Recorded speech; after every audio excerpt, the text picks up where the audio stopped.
Hello everyone. Hello guys. So in today's video guys, I'll be showing you how to create a new account on MetaMask in just a few steps. Okay, so let's get started.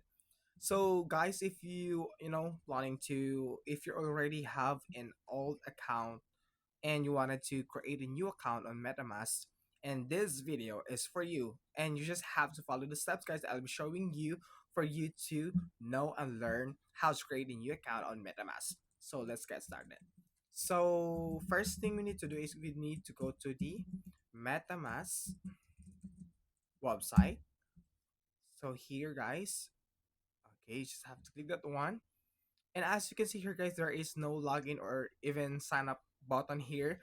And it says that we need to download the MetaMask on our browser. So in order for us to download it, guys, we need to search for MetaMask extension and just have to click this one.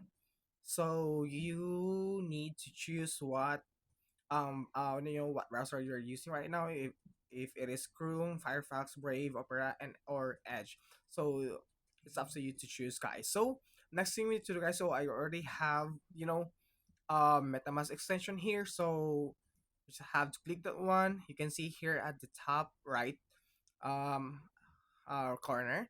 And as you can see here, guys, I have my account here.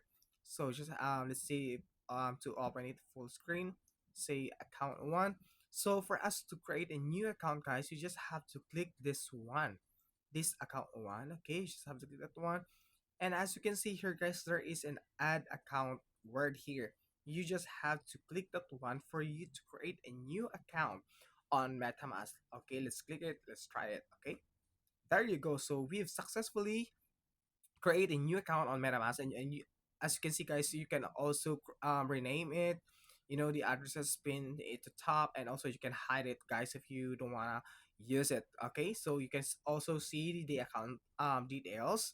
And that's it, guys. So I hope you learn and enjoy from these quick tutorials, and please don't forget to like and subscribe for more quick tutorials on MetaMask. Thank you.